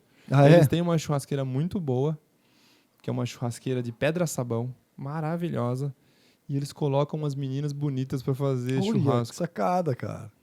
Assim, eu não faria, mas eu tenho certeza que dá resultado. Não dá, porque quem coloca tá a menina olhando... de biquíni, a menina bonita fazendo churrasco. Ela não vai estar influenciando, mas você vai estar dando chamando mais alcance para tua marca ali. Dependendo da menina, isso pode ser que queime a sua marca. Não, mas depende, né? Não a sua marca. Não é tão feio, assim, não é tão forçado, vamos dizer assim. O deles? É bem feito. Eu não faria, mas eles fazem bem feito. E chama atenção. Por que você não faria? Você tem algum tipo de objeção para marketing viral? Algum marketing viral meio polêmico? Eu não acho legal expor a mulher para um negócio. Aham. Porque ali tá claramente expondo, né? Tá. Claramente. É, Quer trazer os- eu não vi, mas eu imagino. Depois eu te mostro. Então eu tenho uma assadora que é a Thalita, que ela é fantástica e eu prefiro muito mais colocar ela falando da minha churrasqueira vestida como uma mulher churrasqueira e Eu fui no evento lá na Arte Mil, uma vez ela tava lá. Ela é super profissional super, super, super. e super simpática também. Atende todo mundo. Simples, assim, atende todo mundo. Você fala, nossa, quem que é a moça, né? Ela é super simples ali e mostrando o churrasco, fazendo questão de que todo mundo coma. Ela foi lá, pegou, falou, viu, como aqui, ó, isso aqui foi eu que fiz. A gente tava numa rodinha assim, ela ofereceu para todo mundo. E ela é campeã de alguns eventos aí. Na verdade, foi aquela assim, coxinha, né? a Que ela fez em algum no campeonato. Brabus, é verdade. Ela No vai estar no Brabus, Brabus, né? inclusive, de novo. Uhum. Ela veio de um evento que a gente fez pra trazer uma mulher pro time de American Barbecue da Arte Mil. Ah, você fez tipo um concurso? Concurso. A gente Olha que legal. fez um concurso pra trazer uma mulher pro time. Então as mulheres iam lá no Instagram delas, gravavam um vídeo fazendo alguma coisa e marcavam Arte Mil. E a gente escolheu lá alguns vídeos, postou no nosso Instagram pra galera votar. Uhum. E aí a gente ia pôr a mais votada e os outros 2 vídeos mais técnicos que a gente achasse para final, para vir aqui para Cerquilho para fazer um concurso. No fim das contas, a gente escolheu as 3 primeiras. Por coincidência, os que a gente mais gostou foram realmente a segunda e a terceira. E a Thalita foi a terceira. É que às vezes o pessoal vota mais por amizade, né? Tipo, O primeiro faz um lugar mutirão foi muito e amizade. tal. A menina era uma menina sensacional também, lá de Pernambuco, e disse que ela pedia voto até no ponto de ônibus. ela foi disparada a primeira, Natália. E aí aqui a gente fez um concurso às cegas mesmo, com juiz, com gente famosa julgando. A gente trouxe 3 chefes mulheres super conceituadas. Uma, a Lisa Torrano, que ela já venceu aquele programa do SBT, não sei se você se lembra, que tinha um programa do SBT que chamava BBQ Brasil. Fizeram lembro. 3 edições, Ah, é? Não cheguei a ver, não. que era um reality show de churrasco. Legal, não conheço. Depois você procura no YouTube que tem a primeira e a terceira. A segunda teve algum problema de algum patrocinador que eles tiraram do ar. Mas a primeira e a terceira tem. E a Lisa ganhou a terceira edição. Uhum. Ela veio como julgadora. Veio a Lígia Carazawa, que é uma super chefe de cozinha assadora. Essa eu conheço. Ela teve aqui em Boituva Teve, também, vai né? vir de novo Vai agora. vir de novo, né? E a Cláudia, que ela é uma pessoa totalmente envolvida com a culinária, que ela é mulher do dono da Prazeres da Mesa. Então o cara veio, fez uma matéria. E a Thalita ganhou esse concurso. E ela se tornou a primeira pitmaster mulher do time da Arte Mil. Hoje tem um monte de mulher que a gente apoia, mas a Thalita oficialmente é a primeira e está junto com a gente aí desde do início de 2021. E Foi ela março. trabalha com vocês lá também? Ela mora ou em não? Goiânia. Ah, mora em Goiânia. Ainda mora em Goiânia, ela está querendo vir para cá, está fazendo uma parceria com o frigorífico em São Paulo para fazer uma linha de charcutaria dela. Uhum. E assim que isso estiver funcionando, ainda não sabe se vai dar certo, ela deve vir para cá, mas ela está sempre aqui por conta dos eventos, né? Então, ela deve vir agora. Eu sei que dia 25 de fevereiro ela vai estar na Casa Bárbaros, em Campinas, fazendo um evento. Tô louco pra ir lá, cara. Maravilhoso. É, tô louco pra ir lá. Faz Maravilhoso. tempo já que eu quero ir lá. Inclusive no Calpig Farm Festival eu conversei com o Guga. Daí eu falei, cara, tô com muita vontade de ir lá, cara. Você fica postando aquilo lá, é um lugar bonito, né? Diferente, pessoal tocando lá, música. O Edinho, não sei se você conhece o Guarapó, ele Não. tá fazendo um lugar em Cerquilho muito bacana. Ah, o Guarapó, que era do Guarapó, do restaurante. Ele vai que é. fazer uma chama Vila Guarapó. Ali perto onde era o Boi Sentado. Não sei se você é da época do Boi Sentado. Sou. Eu tenho 46. Você é mais velho que eu. Então você já foi muito Boi Sentado. Ali Já. pertinho, tá fazendo uma vila tipo a Casa Bárbaros. Eu até indiquei pra ele ir na Casa Bárbaros pra olhar cardápio, pra ver decoração. Então ele tá fazendo um negócio muito legal lá. Isso é tendência. E daqui a pouco vai inaugurar e vai ser um lugar super Isso bacana. é muito legal. O Renatinho tem um lugar aqui. Também, né? Que no centro de Boituva, um dia ele falou, tô pensando em fazer um Você me restaurante. falou, queria fazer alguma coisa junto lá. A gente ia fazer um negócio de experience evento, também, de evento, né? Mas ele falou que queria montar um restaurante e tal. Eu falei, monta um estilo Fazenda Churrascada, Casa Bárbaros. E outro dia a Priscila também, a minha esposa, essa semana, ela falou uma amiga dela que tá na Itália, ela tá querendo vir pro Brasil de Sorocaba, montar um restaurante em Sorocaba, né? Ela falou, que tá faltando, que você acha? Ela pediu para perguntar, ela perguntou para mim, o que você acha que tá faltando? Eu falei, eu faria em Sorocaba um restaurante no estilo Casa Bárbaros. Bárbaros. E do Edinho vai ser. Porque você vai lá com as crianças, você senta... Na Casa Bárbaros, por exemplo, tem um espaço gigantesco para a criançada. Meu filho menor ficou lá o tempo inteiro. O maior e a menina ainda gostam de comer, fazer alguma coisa. Ficamos lá 2, 3 horas super tranquilos. Nossa, muito música gostoso, ao vivo. Né? Maravilhoso, maravilhoso. Então ela vem para cá, tá? Ele tá voltando. Vai fazer esse evento na Casa Bárbaros. Depois vai para Mogi com a gente no dia da inauguração da carreta. Ela vai estar lá junto. Fim de semana seguinte, dia 11, ela tem Brabos lá, que é um evento do Estância Alto da Serra, que a gente patrocina também, e ela vai estar lá como assadora. Dia 18 de março tem curso na Artmil, quem quiser. 18 de março ainda tem vaga, curso de American Barbecue, muito bacana, você está convidado. Obrigado. Depois, dia 25, ela tem mais alguma coisa e depois ela volta para Goiânia. Aí ela dá as aulas dela no Senar lá, que ela dá aula, ela é professora do Senar. Depois ela volta pra cá, faz evento e a vida dela fica esse São Paulo e Goiânia. Mas ela é uma super profissional. Dá pra ela morar onde ela quiser no Brasil. Não dá pra ela dar aula à distância. Porque dá. ela faz aula em fazenda, ela pega o pessoal do Senar, que o pessoal ajuda, então ela faz... Lá em Goiânia. Lá em Goiânia tem que estar presencial. Então uma vez por mês ela tem que ir lá dar a aula dela. Passa uma semana. Pode morar aqui e ir pra lá de vez em quando. A ideia vai ser essa, mais ou menos, por enquanto. Mas é legal, né? Muito essa bacana. vida de... pit smoker, do Pit pessoal... master. Pit master, de parrilheiro, ou o cara que gosta mesmo de mexer com carne e faz isso bem feito hoje em dia, o cara ele acaba se tornando um rockstar, né, meu? Porque eles estão mais conhecidos que artistas de banda de sertanejo, porque hoje o sertanejo ele não é muito perene, né? A pessoa pega, aparece um pouquinho, faz uma música, depois some. O pessoal da carne, eles estão se tornando umas estrelas mesmo. O Netão, eu acho impressionante o tanto que ele está se tornando essa estrela.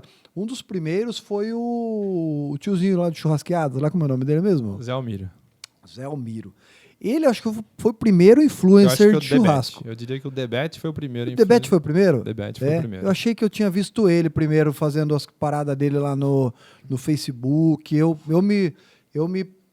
Sei lá, ele me impactou primeiro. Talvez o Zé Almiro tenha feito aquele alguma negócio coisa antes, de cortar a picanha. Não, eu acho que o maior showman mesmo foi o Debete. O Debete, acho que ele profissionalizou o churrasqueiro. O tiozinho lá, o Almiro...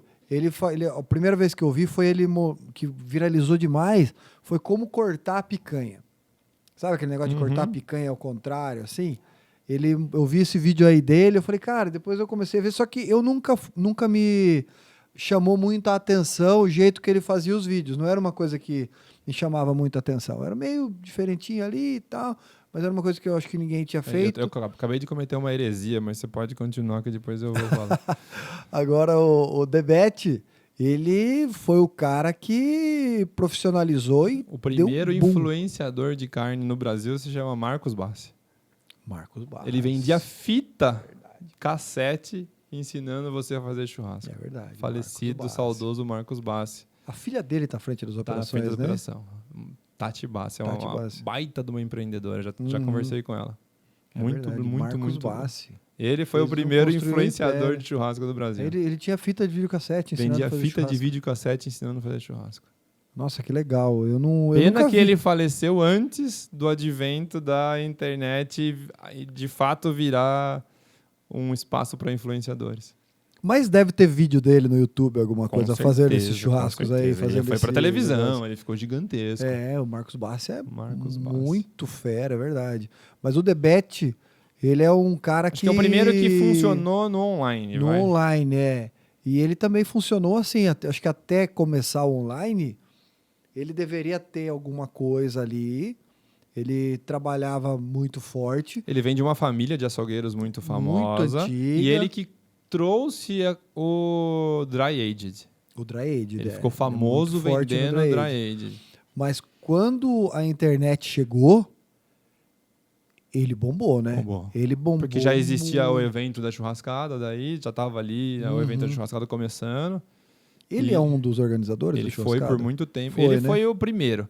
E aí os outros 2 sócios dele Em algum momento eles se separaram, o Debete ficou com o quintal Debete Isso. e a churrascada ficou para os outros 2 sócios. Aí depois os caras criaram a fazenda churrascada e hoje os caras explodiram. Tem obra de fazenda churrascada, acho que em Brasil inteiro. É, né? Já tem funcionando em Brasília. Franquia? Não, acho que é deles É mesmo. tudo deles? Ou é aquele modelo tipo estilo Coco Deve ter Bambu? Deve ter um ou sócio local Um sócio local mas é e eles que uma parte na deles. operação. Tem já em Brasília funcionando, tem em Piracicaba, Campinas construindo, eles vão também... Que é esse espaço que a gente está falando que falta, que é um restaurante estilo fazenda. É que é uma tendência, né? O Tendência. pessoal ir para só voltando um pouquinho assim, eu gosto muito de entender que o varejo, que é um restaurante que está entregando ali carne individualmente ou qualquer comida para algumas pessoas, ele tem que trabalhar a experiência. Senão o pessoal pede em casa hoje.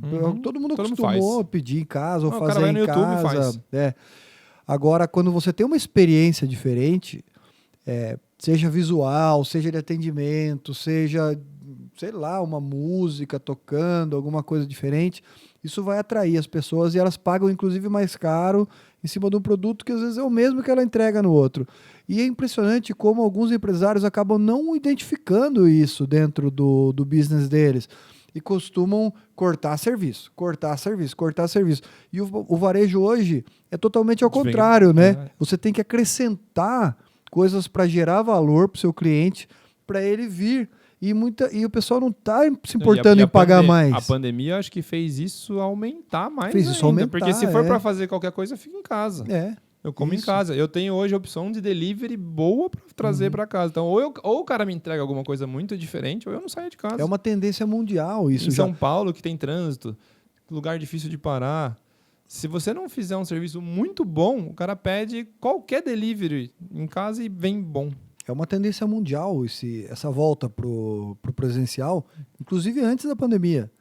Tipo, lá nos Estados Unidos, todo mundo, o mercado, o consumidor, eles começaram a comprar na internet lá em 99, né? Quando a internet começou, a Amazon lá, acho que deve ser 98, então lá 98, 99, eles já começaram a comprar porque eles tinham uma cultura muito grande de comprar pelo correio, muito antes da gente, pelo telefone. O pessoal está acostumado a comprar por revistinha.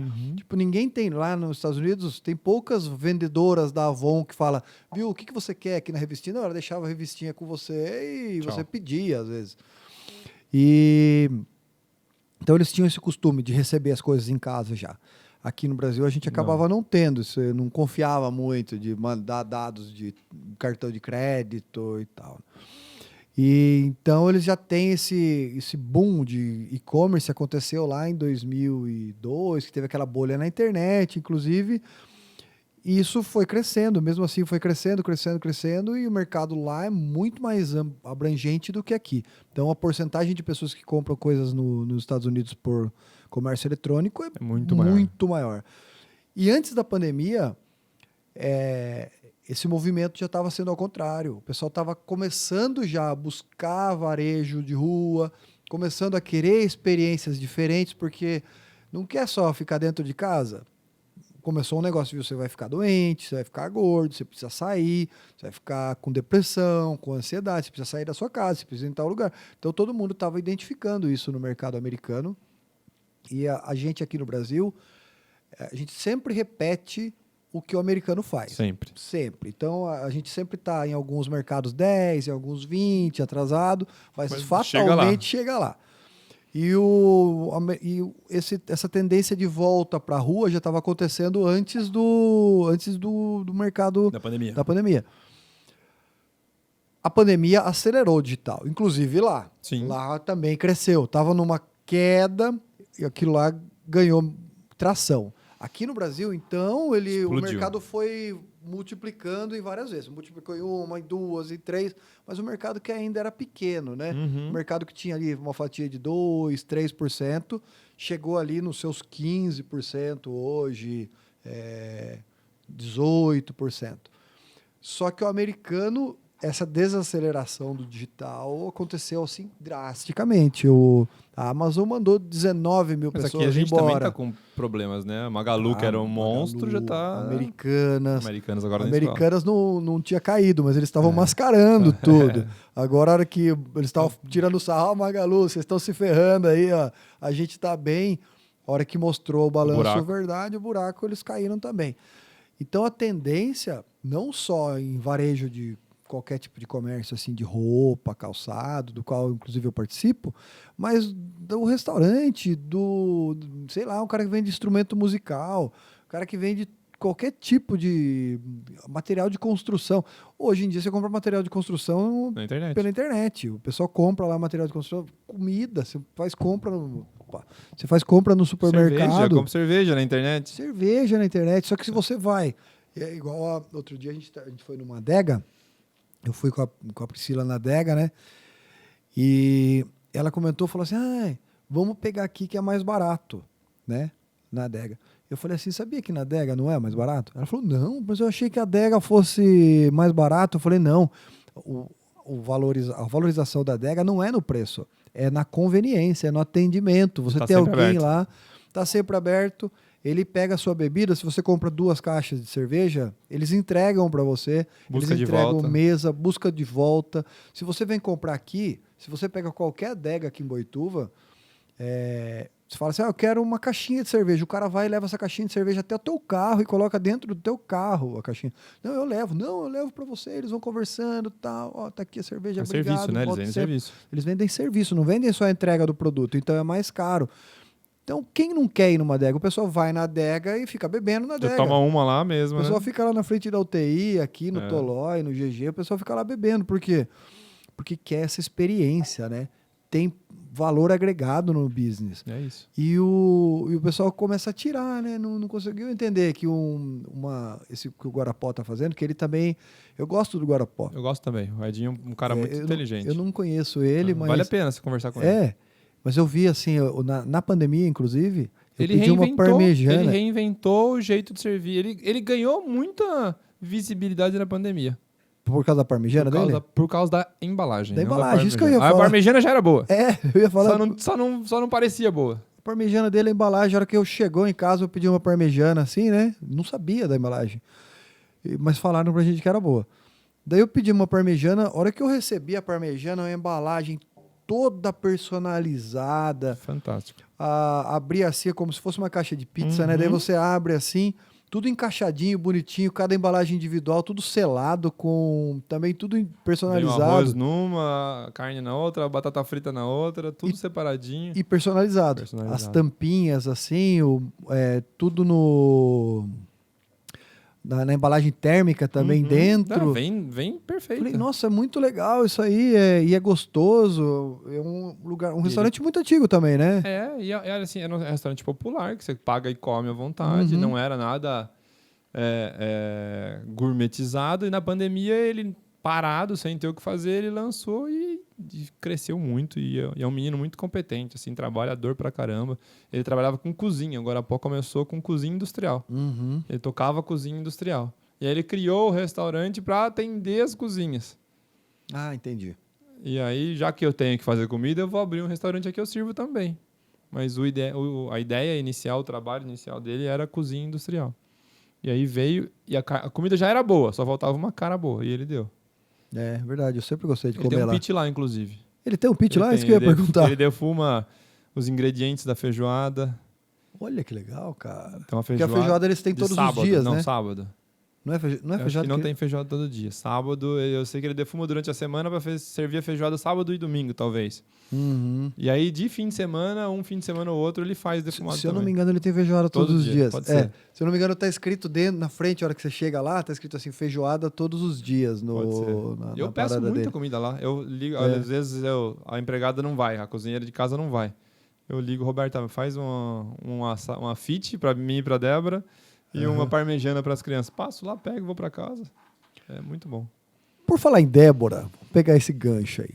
Pra quem não sabe, o Felipe é casado, tem 3 filhos, casou bastante novo, né? Mas eu fiquei sabendo aí de uma história que numa época aí, você com a sua esposa terminaram e tal, ela foi pra Itália e você foi atrás dela lá na Itália.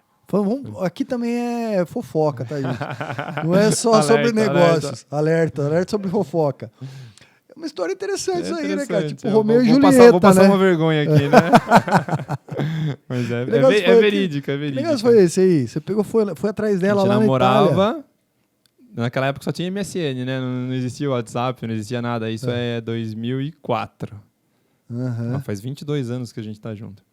E aí a gente terminou no final de 2004 e ela se formou em moda. Ela é formada em moda e ela foi fazer uma pós-graduação em Milão. E aí se passaram uns 3 meses e ela me mandou uma mensagem. A gente não estava junto, mas eu mandei um parabéns para ela. 18 de fevereiro era aniversário dela. E a gente começou a falar no MSN alguma coisa e ela falou, não vou voltar mais. A hora que ela falou, não vou voltar mais, eu fiquei meio... Porque a princípio ela era para ficar 3 meses. Era uma pós rápida, um curso de férias. Ela falou, não vou voltar mais. E aí bateu o desespero. Eita! E aí eu larguei tudo, emprego, carro, casa, deixei uma procuração para minha mãe. Em 1 mês comprei passagem e fui embora para Itália. Minha mãe vendeu meu carro, pediu demissão para mim, tudo via procuração. Ah, sua mãe pediu demissão para você. Não, eu avisei a minha chefe, mas nem deu tempo de fazer os documentos. Minha mãe que assinou a minha demissão com a procuração. Você foi no outro dia embora. Foi rápido, né? Não talvez no outro dia, porque ela teve que arrumar um lugar pra gente ficar, porque ela ficava numa casa de família. E como eu tinha passaporte italiano, então assim, o risco era menor. Eu trabalhava com tecnologia ainda, né? Eu ainda trabalhava na Telefônica. Então, e eu fui, paguei um curso de italiano. Em 1 mês eu arrumei um emprego lá. Ela não queria vir embora mesmo. Então eu tive que ficar um tempo até tentar convencer. Aí no fim veio o Matheus no meio do caminho. E aí não precisou mais de convencimento. E aí a gente veio pra cá com o Matheus na barriga dela. E hoje ele tem 16 anos, é um moço maior que eu já. Eu vejo ele de vez em quando com vocês, grandão, né? Enorme. E o tênis? Quando vai voltar a jogar? Tênis tá difícil de encaixar a agenda. Você era um cara bom, você era bom, né? Na verdade, eu sempre fiz muito esporte. E o tênis foi um dos primeiros. Então eu comecei a jogar tênis com 5 anos. Então eu fiz Você era aluno do Tuca? Não, eu era do Totti. Do Totti, nem tinha o Tuca ainda. Nem tinha o Tuca ainda. Eu sou da época do Dedé. Você conhece o Dedé? Dedé? Rincon, o André Rincon. Não conheço. Daniel Amorim. Daniel Amorim, sei. Eu sou da época deles, eu comecei a jogar com eles. Então a base foi muito boa. Aí depois eu parei, joguei futebol, joguei handball. Eu sempre tive o esporte muito presente na minha vida. E quando eu voltei para Serquilho, em 2006, com a Débora, eu voltei a jogar tênis. Aí eu conheci o pessoal da quadra lá, aquela mesma turma que está lá até hoje, o Du, o Rodrigo. Só que aí depois que veio o 3º filho, ficou mais difícil. E o tênis é um esporte que se você não se dedicar, você passa mais raiva do que alegria. Então, eu me dedico e eu passo raiva. Mas quando eu me dedicava, eu não passava tanta raiva. Então, ou você vai e faz aula e joga e se dedica, ou você vai lá só pra passar raiva. Era o que aconteceu comigo. E aí, em algum momento, eu falei, não vou ficar passando essa raiva. Daí eu fui pra bicicleta. Então, hoje eu pedalo. Você pedala? Pedalo. Sozinho, não tem problema. Não, vou com a turma às vezes sozinho. Pedala bastante? Tento pedalar todo sábado, pelo menos. Volume 40, 50 quilômetros eu consigo. Não, mountain bike. Mountain bike. Então eu vou na academia e pedalo, que aí eu não passo raiva, faço exercício, que eu gosto muito, e mantenho alguma coisa movimentando. O tênis, ele é ingrato, né, cara? O tênis, ao mesmo tempo que tem um dia que você joga, você fala, nossa, eu joguei muito bem. O treino, então, toda vez que você vai treinar, você fala, meu Deus do céu, sou o melhor tenista do mundo. Eu joguei muito tempo raquetinha aqui em Serquilho, no final. No final dos meus jogos, eu estava jogando mais raquetinha, que é mais fácil. Você consegue jogar com menos intensidade, mas daí começou a doer meu ombro. Tinha uma lesãozinha no ombro, e aí a raquetinha é mais pesada, você bate errado, você dói mais. E aí juntei tudo e parei. E quando você começa, quando criança, eu estava falando com o Felipe outro dia. O Felipe é professor de tênis. Ele estava falando sobre isso. Quando a pessoa começa a jogar tênis, principalmente, desde muito cedo, muito pequenininho, quando volta muito parece fácil. que volta muito fácil, você acaba não perdendo, porque o mais difícil para eu, por exemplo, que comecei a jogar tênis depois de velho, é que a gente julga muito a batida da gente. A gente fica tentando perceber onde mim tá errado. automático. Para você é automático. Simplesmente você aprendeu quando você acho que nem sabia falar direito. Só precisa do tempo. O tempo só de bola, só. O resto é automático. Daí o carinha que voltou, um rapaz, um amigo meu daqui de Boituva, voltou a jogar lá em Cerquilho, no ranking que tá tendo. Ele ficou em segundo no ano passado. Segundo ou terceiro, eu acho. Por quê? Porque ele começou quando era criança. E ele ficou, sei lá, 10, 12 anos sem jogar. Quando ele voltou a jogar, ele já voltou muito bem, porque não tem... É isso mesmo. E a gente fica lá, batendo, o que eu tô errando? O que eu tô errando? Você não consegue entender, porque você tem que ficar prestando atenção vídeo, em tudo. olhar sua imagem. Meu saque é péssimo. Por quê? Porque quando eu corrijo o tosse para lançar a bola, eu esqueço da parte da perna. Quando eu presto atenção na perna, eu abaixo o cotovelo. Quando eu ergo o cotovelo, eu lanço a bola errada. E eu nem penso em nada, né? Você nem pensa joga em nada. A bolinha e sai. Você só joga a bolinha e saca, né? Daí é só o tempo para cada vez sacar melhor. Isso.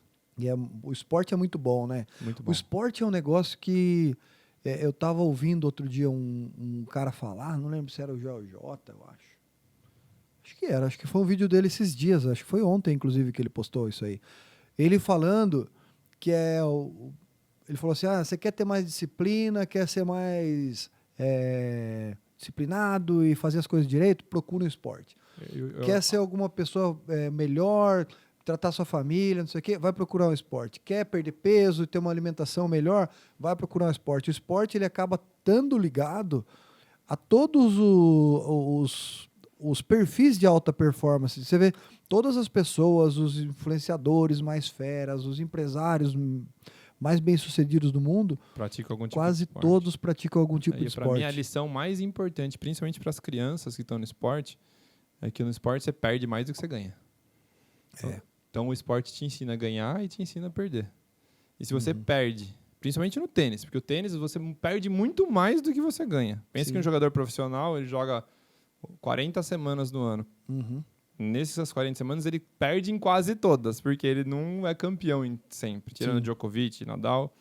Então, o esporte ensina a criança, principalmente, que ela perde hoje e amanhã ela tem que levantar, treinar e tentar ganhar de novo. Então, para mim, essa lição de ganhar e perder, aprender a ganhar e perder, para uma criança é indescritível, assim, é super importante. Fora todos esses outros que você falou que também são muito importantes. Sim. Ô, Gabriel, anota um minuto aí disso aí, que isso aí deu um corte, hein? Então, e principalmente um esporte de performance, né? Sim. Que você consegue medir o quanto que você melhorou e tal. Esse negócio do ponto do tenista, eu vi uma estatística do Federer que, tipo assim, ele, os pontos que ele ganha, pontos mesmo, ele tipo ganha 52% dos pontos que ele joga. Ele perde 48% dos pontos que ele joga. Ele não ganha de ninguém de 40-0, 40-0, 40-0, 40-0. Ele ganha 1% ali dos pontos. Quando o cara saca, ele tá sempre perdendo, né? Tá sempre perdendo. O cara saca, ele perde. Às vezes ele perde um game, ele perde outro game. Daí ele perde, às vezes ele perde o game de 40-0. E às vezes ele ganha outro game, ele ganha de 40-40. E daí 40, é um ponto só. Às vezes o cara, se ele perde de 40-0 e ganha o outro de 40 a 40 e com uma vantagem, o cara ganhou mais pontos que ele. E daí o Federer, ele deixa o cara ganhar muito ponto, né? Pra correr mais, cansar mais. Para ele não correr tanto. Então, ele acaba... O ano dele, acho que se eu não me engano, 2015, que foi um ano que ele voltou... ele ganhou um monte de campeonato, 2015, que ele tinha dado uma caída. Uma parada. Daí ele voltou de novo bom. Diferente do ano passado, tipo, 1 ou 2% a mais de pontos ganhos que ele ganhou lá em 2015, ele ganhou um monte de coisa. Então, eu lá em casa, a gente sempre tem um combinado. As crianças podem não gostar de esporte, Martina não é muito ligada no esporte, mas desde pequeno eles fazem um esporte e um instrumento musical. Porque o instrumento musical ajuda muito no desenvolvimento cognitivo. Os dois mais velhos são muito mais ligados à música e à arte do que ao esporte. O Matheus agora está gostando mais de jogar vôlei, está se empenhando, mas a vida inteira ele fez teclado, fez teatro, já ganhou concurso de poesia em Cerquilho 2 vezes. A Martina é super musical, mas todos eles sempre. O Matheus era ruim pra caramba no tênis, ele não gosta que eu fale, mas era. Mas estava lá treinando, todo dia treinando, toda terça-feira. Agora o Lucas já é mais atleta, então ele já gosta e tal. O desafio dele é mudar, trazer ele para a música, que ajuda muito no desenvolvimento dele. Viu? Acho que a gente não falou do evento do Fernando Sorocaba, né? Acho que a gente acabou passando ele. Já falou? Um pouco Mas eu acho que a gente evento. não falou sobre a especificamente, falamos sobre a carreta, não falamos tanto sobre a carreta e nem sobre o evento de sábado, né? Sobre a carreta que o pessoal vai cantar lá em cima, a gente chegou a comentar? Não comentamos. Não, né? Eu acho que a gente falou um pouquinho antes do evento. Eu falei, acho que eu dei uma passada nela, né? Como que vai ser essa carreta que vocês estão fazendo para eles? Pode falar? Pode. Ele já falou, ele já mostrou. Ele já mostrou a carreta? Eu não vi. Ele foi lá na fábrica semana passada, na quinta-feira, fez um vídeo. Ele queria, para trazer uma atração maior nesse Isso é Churrasco on Fire, fazer uma operação diferente do churrasco. Então a ideia dele é fazer o churrasco inteiro numa carreta. Colocar as parrilhas na carreta, colocar o pitch na carreta, fazer um montão de coisa para ser um negócio performático. E aí ele pegou uma carreta lá, uma cegonha, trouxe para a fábrica. A gente está colocando 12 parrilhas fixas nela. Então ela vai chegar a pensar um cider gigante. Ele vai abrir as parrilhas, estão todas instaladas para as pessoas começarem a trabalhar já dentro da carreta. O cara é louco, né, mano? Os 2 pits de trás vão descer para fazer no chão ali 2 estações de defumação. Na frente vão ter 4 operações de hambúrguer que ela vai abrir e o cara vai trabalhar também na frente. Vai ter um balcão refrigerado, o pessoal fazer os acompanhamentos e uma estação de fogo de chão que vai sair para o cara fazer. Então ele vai conseguir ter 20 operações de churrasco, 360 graus nessa carreta. E aí vai fazer um palco em cima, com luz, com fogos, com tudo que ele... Para no meio do show ele subir e cantar umas músicas em cima da carreta. E essa carreta vai ficar onde dentro do evento deles? Vai ficar esse é o desafio, né? Por exemplo, lá no Aras Rafaela, ela teria que ficar lá ali no fundo, de frente para o palco, e o pessoal em volta... Mas eles estão... Assim, normalmente eles fazem eventos em locais grandes. Então, o espaço não é um problema. Mas o evento vai ter que se adequar para a carreta. Mas ele não vai ficar... Mas a minha dúvida é assim, ele vai ficar no mesmo ambiente do evento, tem que ficar do palco. de frente para o palco. Perto ou longe, ela vai ter que estar no mesmo ambiente. Porque para eles saírem de lá e do palco, que vai ter um palco principal, para eles saírem e irem pro evento. Vai ter que ter uma operação no camarote, provavelmente. Agora, daqui em diante, todos os eventos vão ter camarote. Então, vai ter que ter uma operação de churrasco no camarote, fora da carreta. E eventos muito grandes, que nem essa carreta, deve atender um evento de 2.500 pessoas tranquilamente. Mas em Mogi, por exemplo, são 4.000 pessoas. 4.000, cara. Então, para que eles consigam atender essas 4.000 pessoas com excelência, sem fila, sem empurra-empurra, tem que ter uma operação a mais. Só a carreta não vai dar conta. Mas eventos de até 2.500, 3.000 pessoas, eles vão conseguir atender. E aí a ideia nossa depois é... o Luciano quer fazer um evento para a empresa dele, não quer o Fernando Sorocaba, não quer o evento inteiro, ele aluga a carreta. Então a gente vai... A ideia depois é usar a carreta para outros tipos de eventos também. Essa carreta vai ficar rodando todo dia. A ideia é o máximo possível. Porque, vamos supor, para vocês montarem uma operação de evento de churrasco, vocês demoram alguns dias, né? Muitos dias, uma semana. Uma semana. Essa carreta só chegar e fazer. Só chegar, por exemplo, tirar as coisas lá de dentro e fazer. O Renato me chama, Felipe, vamos colocar a carreta no próximo evento da Calpig? A gente agenda com o Sorocaba, se um fim de semana não tiver evento, a gente traz, vai ser um atrativo diferente para o Calpig. Você. Não, a carreta vai ficar no pátio deles lá em Jaguariúna. Ah, tá. Deve essa ficar carreta lá. É deles ou é sua? A carreta é deles, a gente tem um contrato de 2 anos e se o contrato for até o fim, eu acredito que vai, porque são pessoas muito corretas e todo mundo que trabalha... Depois de 2 anos, todos os equipamentos que eu pus dentro dela viram dele. Ah, tá. Por enquanto, eles estão lá nessa forma, nesse contrato de parceria. Depois de 2 anos, a gente renovando ou não, se a gente completar os 2 anos, os equipamentos automaticamente vão para eles. E aí eu tenho que dar manutenção, né? Porque fogo e estrada sempre dá manutenção. Então, em algum momento, ele vem de algum lugar, passa lá na fábrica, a gente dá uma manutenção e ele volta para a estrada. E fora essa operação com o Fernando Sorocaba aí que está começando agora, quais são os próximos passos aí, novidades para esse 2023 que está começando? A gente acabou de lançar um pit menor na carreta, né? Que era uma coisa que o pessoal pedia muito. Então, eu tinha os 2 pits grandes na carreta, mas por conta do aumento de preço de aço, eles acabaram ficando muito caros. Então, às vezes, uma pessoa que está começando, um churrasqueiro que não tem tanta ainda condição, ele não conseguia trazer mobilidade para o churrasco dele, porque o pit é pesado para ele ficar pondo na carreta, pondo na caminhonete. Uhum. Então agora a gente lançou agora no dia do aniversário da nossa linha de pits, que completou 3 anos, a gente fez o 849 na carreta, que é para ter um custo menor para o pessoal levar para todo lado. E a gente lançou o 849 GT, não sei se você chegou a ver o laranjinha. Ah, eu vi, parece um caminhão, um tratorzinho. Ah, eu vi, legal pra caramba. É muito legal. É mais uma mostra, um mostruário, uma visibilidade do que porque a gente fez tudo do muito que tinha bonitinho. De melhor, né? Então é assim, eu inclusive levei ele lá no sábado para ficar de amostra na festa. Ah, levou? Tinha um lá? Muita gente tirando foto. Só tira, é muito bonito, cara. Muito bonito. E aí... É uma linha limitada? A gente vai fazer por encomenda. É uma cor diferente, é laranja, né? Não é... Se o cara quiser, encomenda, eu faço, entrega e beleza. Uhum. Então tem esse projeto que a gente acabou de lançar, tem a carreta que vai lançar em 4 de março, e agora, nesse momento, a gente está focando exclusivamente na carreta. Depois a gente vai pensar em outras coisas, porque sempre tem que estar aparecendo. E fala para nossa audiência aí como encontrar você nas redes sociais, as redes sociais da Arte1000, quais são as redes sociais que você utiliza? A gente usa o Instagram, principalmente, Arte1000 Oficial.